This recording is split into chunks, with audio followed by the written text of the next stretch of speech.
Hey, you're live. What's up, everyone? Aaron Nagler here, Cheesehead TV, coming to you live on the YouTube channel. Good to see everybody. Some good Joe. Happy Friday, everybody. Obviously, not a ton more to talk about after last night, but there was a report this morning that the NFLPA and the league are making progress after talks into the evening. The PA is gathering this morning to discuss the proposals. Inching closer. There's optimism on both sides. Trying not to jinx it, but I'm getting a little excited. Under the terms of the plan that they're talking about right now, it sounds like the league has kind of acquiesced to the players' demands when it comes to the ramp-up period. Could be a possibility of 21 days of just strength and conditioning, which would basically probably serve as what would have happened during OTAs without the on-field work. And then about 10 days of no pads, just helmets and shorts out on the practice field, and then about 8 to 10 padded practices. And they're off and running, which is kind of crazy to think about. Those numbers will probably change, but that's the ballpark, the structure that they're talking about, which would mean we'd see the Packers, or the media would see the Packers on the practice field probably around August 18th, 19th, 20th, somewhere in that vicinity. So still a lot up in the air, but progress being made, getting closer. Can't wait till it's a done deal and we got some certainty. Good morning to everybody in the comments section. Hello.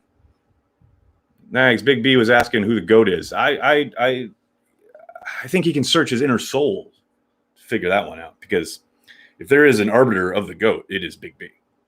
We all know that.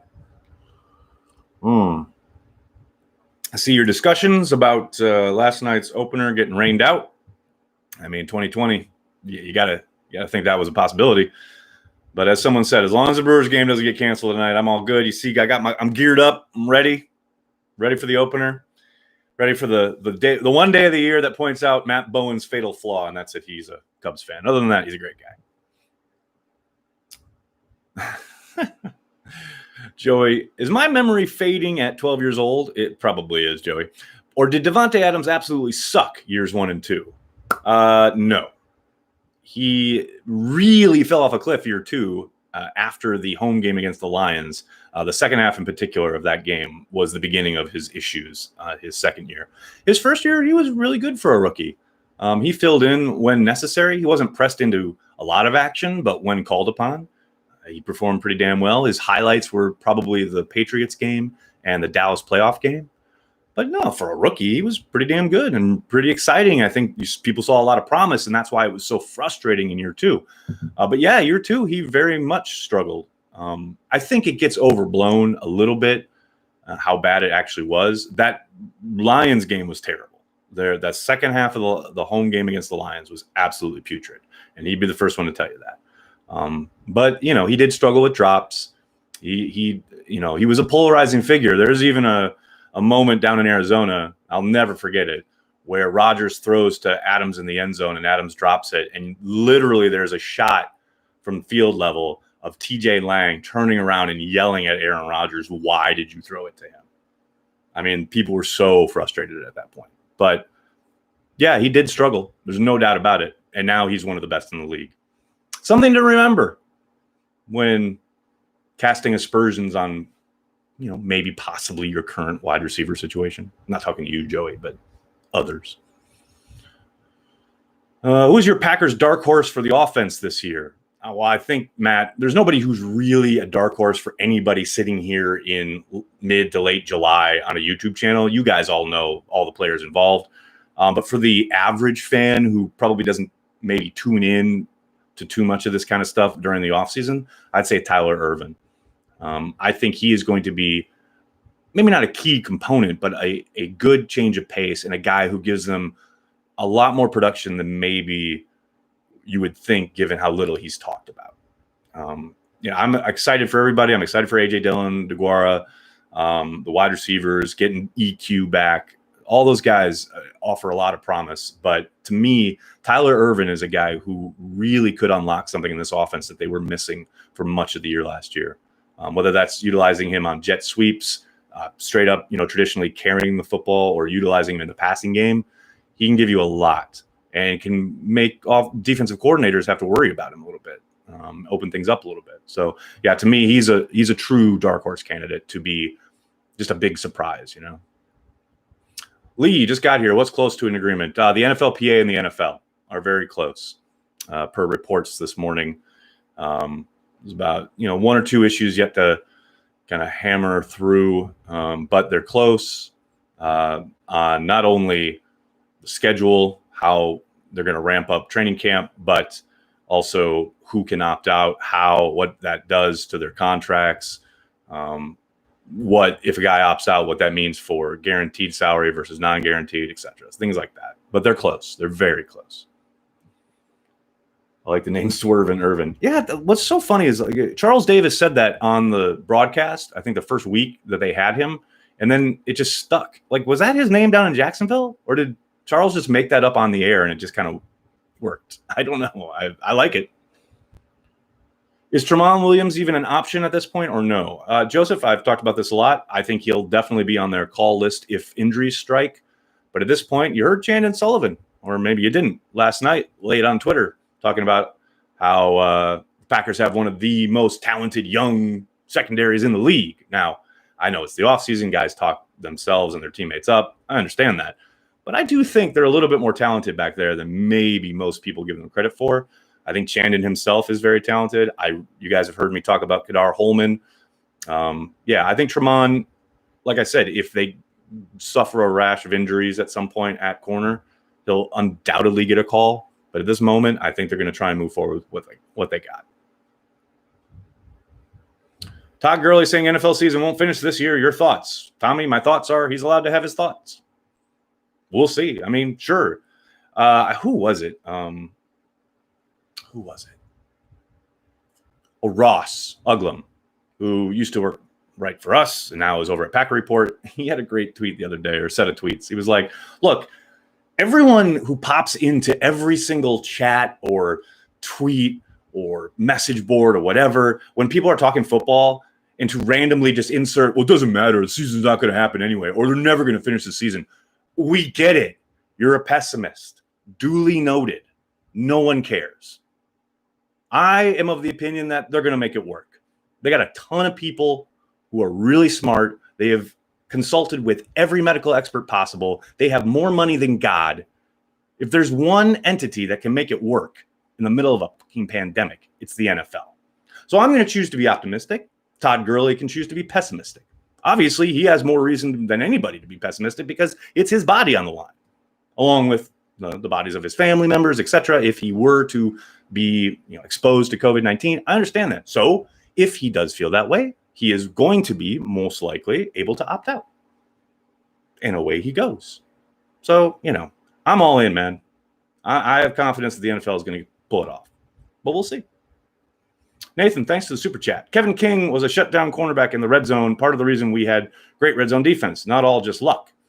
I agree. I think his length really helps him there. He certainly struggled at times between the 20s, giving up easy completions, especially underneath. If you listen to Pack's What She Said, which I highly recommend you do, Perry had a good note where she talked about how they defended the sidelines really well up and down the field. It was the middle of the field, which we all know anecdotally, where they really struggled. But yeah, I think the red zone, yes, they were absolutely lights out in the red zone. I think it helps that they flood the field with bodies more often than not. It's very rare that Patton sends a lot of pressure. A lot of times he'll go 3-man rush and just drop 8. But I do think Kevin and his length as an athlete really helps them in that regard. Big B. I hate people like that. No, I don't hate them. It's just like, we get it, man. If you want to be a doom sayer, like portender of doom, go. That's great, man. That's your prerogative. But you don't need to come in every chat and every tweet and every moment online where people are just discussing football and say, well, the season's not going to happen anyway. Like, okay, great. Duly noted. Bye. It just kind of baffles me. Name a player you were all in on and they fizzled out. Oh, you know who? Charles Lee. Was that his name? The wide receiver who was in camp competition with Donald Driver back in the day. I was dating a girl who was also a big, huge Packers fan, which in hindsight was probably a mistake. But we had this ongoing competition during training camp and the preseason. I was all in on, I think it was Charles Lee. That's how like forgettable he was because he never even made the squad. And Donald Driver and he were kind of vying for that last receiver spot. And I was like, no, you don't know what you're talking about. Donald Driver, he's nothing. Like, whatever, 7th round pick, he's going to get cut. And then, of course, Donald Driver went on to become the all-time leading wide receiver with the Packers. And whoever my guy was just faded into oblivion. So that would be a guy that I would think of off the top of my head. Please don't let Jace be the next one. Man, here we go. People got to come in here and get negative. You go ahead. It's all good, man. You got to do what you got to do. I understand. Just put it out there, man. Just let people know. Clip this for the internet. Jay Sternberger is going to fucking ball out next season. So just relax. And see. William, thanks for the super chat. How many games would we win if we had prime Clay? Woo. I mean, many. Probably as many as last year, 13. I don't know. Pass rush really isn't their problem, right? They're already going to have to try and get Sean Gary on the field, But yeah, I think he'd be a fun toy to have. At this point, it's kind of superfluous to requirements, but yeah, it'd be fun. I've been with my girl for 6 years. She's a diehard Bears fan. It's the most fun relationship I've had. There you go. Baseball is back. Brew Crew is still the best logo in baseball. I said best. I didn't say iconic. Corey, I very much agree. How important was the year off for McCarthy? Is there always more to learn after decades of coaching? Oh, Daniel, absolutely. I think any coach would tell you that. We'll see how important that year off was. It's going to be interesting to kind of track how that unfolds down in Dallas. If for no other reason than he's not calling plays. Now, you have to think, obviously, his imprint will be on the offense, but he's not the play caller. He's going back to 2012 when he was the quote-unquote CEO type coach, overseer, And it just never seemed to suit Mike, but maybe it does down in Dallas. Maybe because he doesn't have to be the face of the franchise like he was in Green Bay, that allows him to just, coach the team, so to speak, and maybe that helps him. I don't know. I think it's fascinating, but I definitely think if you saw any of the NFL Network stuff or the stuff that Rob did for ESPN when before Mike got the job and he was putting together his new playbooks and had his coaching fraternity brothers, so to speak, kind of over at the house every day. That was really fascinating stuff. I highly recommend it to check that out. Like the video, people. William, thank you. Yes, hit like, hit subscribe. Do I see the Packers picking up Taylor Gabriel? No, I do not. I really wanted them to this offseason. That was somebody I continually talked about and circled on, mentioned on Twitter, etc. But at this point, this is their crew. This is their squad. These are the guys they like. Now, as I always say, maybe if there is a rash of injuries, they give him a call, but I doubt it. If they were going to make that move, they would have done it during proper free agency. Nags, thanks for liking my comment on IG. Made my day. Tony, no problem, buddy. Thanks for leaving it. Go Pack, go. What happens when teams find entire position groups out with COVID-19? They'll have to adjust. This is what I'm talking about, man. Can we just let things happen? Let me get my crystal ball out here for a second. They weep uncontrollably and curse the gods. That's what they're going to do. No, I don't know. They're going to keep going. That's why they're going to have an expanded practice squad so they can bring guys up. They're going to pray that a meteorite hits them. That's what they're going to do. I don't know. Kevin King is underrated with the fan base. Yes. Yes, he is. Especially the fan base on Twitter. No doubt about it. Does Swerve and Irvin return one to the house this year? I think we're due. Man, they've been due for a long time. Yeah, I hope so. That'd be great. God, that'd be great. He came close to busting one or two last year, but yeah, maybe, whatever the training camp schedule ends up being, maybe they get a good kind of amount of practice time in there on special teams and they get them loosened up and freed. That'd be great. Does the mirror ball tell you that Rashawn Gary is not a bust? Yes, it does. He's just got to get on the field. If you look at any metric, any number that you want to use, You look at his game last year. When he played, he was effective.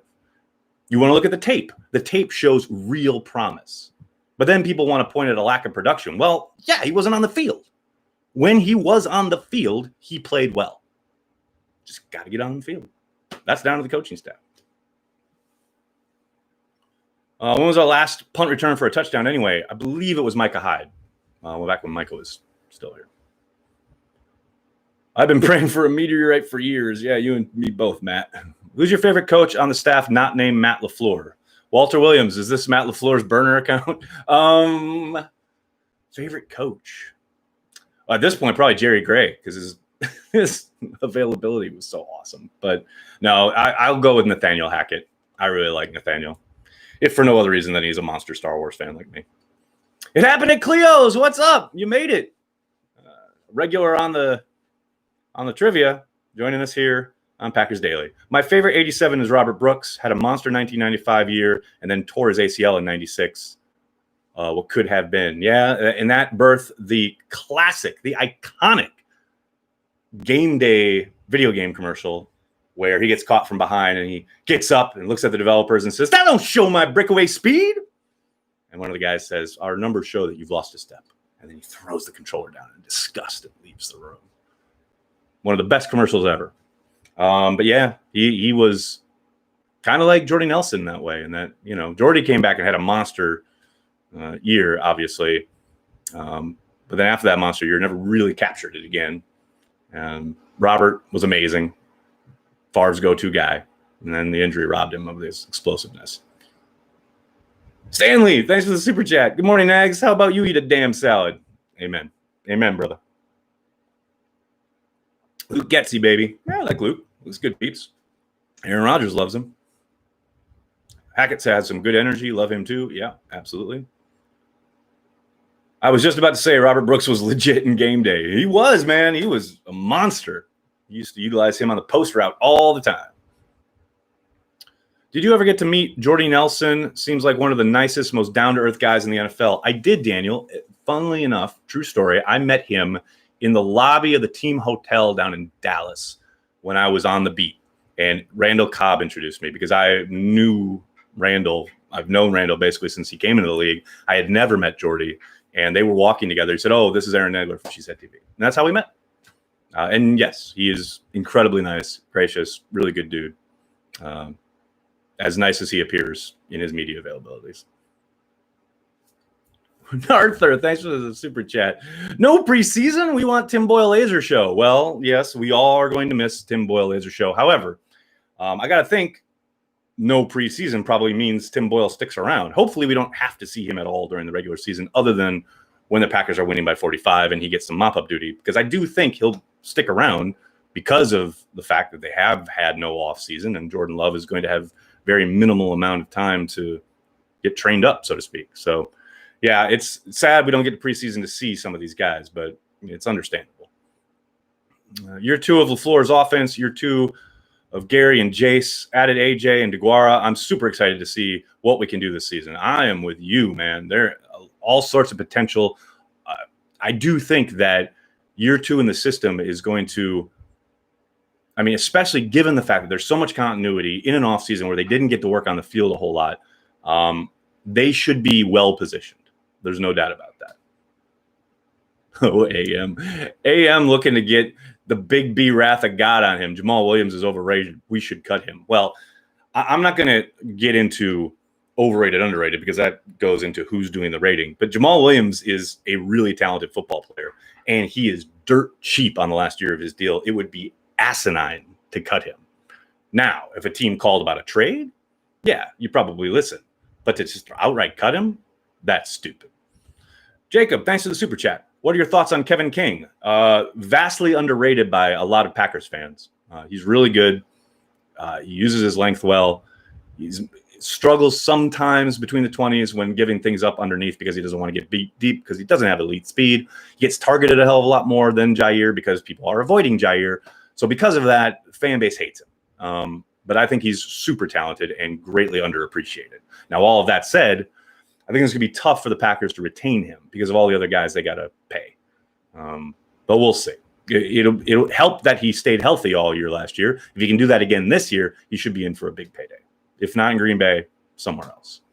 Javier, thanks for the super chat. Just because no one has brought it up today, BJ Raji.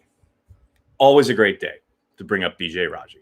All right, I got to go. Thanks so much, everybody. I'm sorry if I couldn't get to your questions. There's so many of them. 122 folks sitting here on a July Friday morning just chatting some Packers. Love each and every one of you. Thank you so much. Please hit like on the video. Subscribe to the channel.